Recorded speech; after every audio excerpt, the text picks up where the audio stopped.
বাইরে গিয়ে আমার ওই মেয়েটার হাতে নিয়ে যায় যে আমি দেখি, তাও আমি কোনো খোঁজ পাইনি। তাই আমি সরকারের কাছে আমার ছেলেটা যাও একটু নড়ে চড়ে খালি পারে সেই ব্যবস্থা। ছেলের তো কোনো নেই, কোনো মায়ের গুতন খাইয়ে তার কোনো নড়ার কোনো নেই। সে একটা বাড়ি একটা কাজ করবে সে ক্ষমতাও নেই। জেল খাটতে হয়েছে 14 বছর, আর তা প্রমাণ করে খালাস পেতে লাগলো আরও 8 বছর। 20 বছর বয়সে জেলের 4 দেয়ালে আটকে থাকা সেই তরতাজা যুবকের বয়স এখন 42। যে অপরাধ তিনি করেননি সেই অপরাধে জীবন থেকে ঝরে গেল নিজেকে গড়ার স্বর্ণালী সময়গুলো। এ দায় কার? আমি যে নির্দোষ হয়েছি, আমি খালি খেলে আমার জীবনের লাইফটা আমার শেষ করে ফেলাই দিয়েছে। এখানেই শেষ নয়, ইব্রাহিম আলী শেখের জীবনের বাস্তব চিত্র সিনেমার গল্পকেও হার মানায়।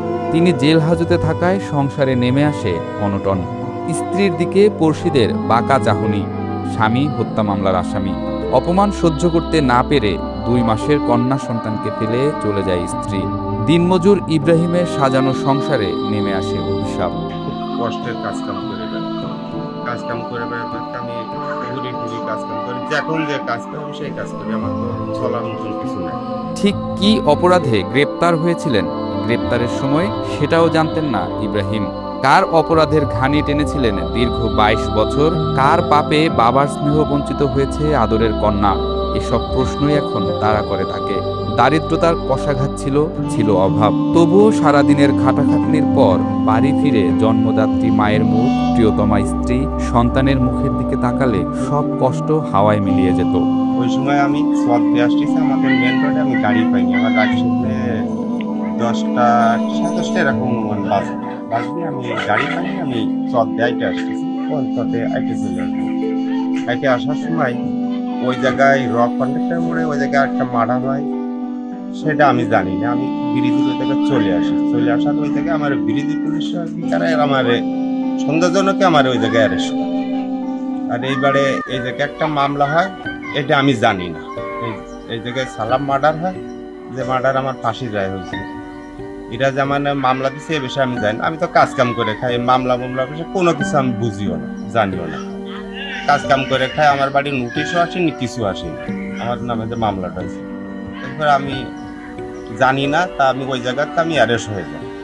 অ্যারেস্ট হয়ে গেলে আমার ধরে নিয়ে আমার রূপসা থানায় আটকায়। আমার প্রচুর মারধর করে, করে। 3-4 দিন পর আমার বাড়ির লোকজনের খবর পায়। 7 দিন আমি ওই গারদেই থাকি। 4 দিন না 5 দিন আমি গারদেই আমার রাখে। আমার কোথাও হাত দিতে পার করেছিল না। থাকার পরে আমি ওই জায়গা থেকে করে আমার মামলায় জামিন করাতে পারি না, কিছু করাতে পারি না। আমার কোনো টাকা পয়সা নেই, কিছু নেই।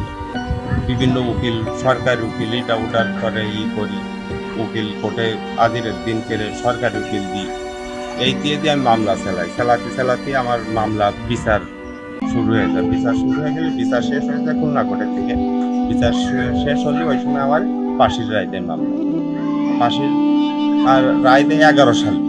আমার আম্মার একটু জায়গা ছিল বাপের বাড়ি, সেই জায়গাটুকু বেছে আমার মায়ের অন্তে এই ভাটাই কাজ করেছে। আমার আম্মা কাজ করে আমারে চালাইছে। আমার তো কেউ নেই, আমার চালাবে কিটা। আমার একটা স্ত্রী ছিল, সেও চলে গেল। আমার 2 মাসের একটা মেয়ে ছিল, ওই মেয়ে দুদিন মেয়ের বেলায় দিয়ে সেও চলে গেল।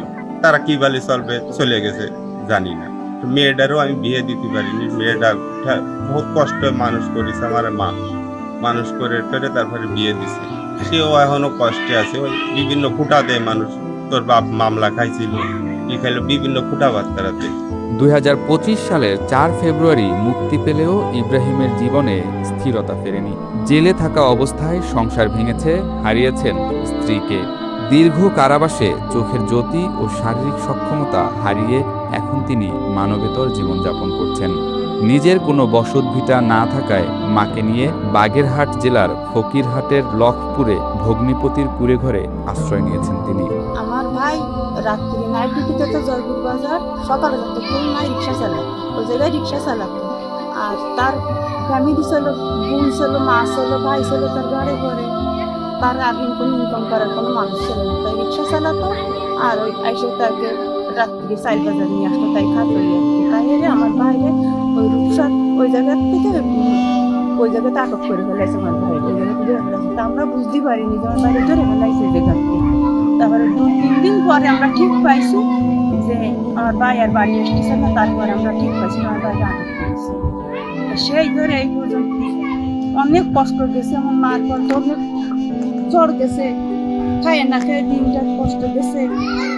তারপরে আমার বাইরে জেলখানায় আটক করেছে, আটক করার পরে আমরা কোনো লাইন পাইনি, কোনো কিছু পাইনি। ওই জিয়ানে যায় সে নিয়ে ওই মাসে শুধু টাকা চায়, টাকা ছাড়া আর কিছু চায় না।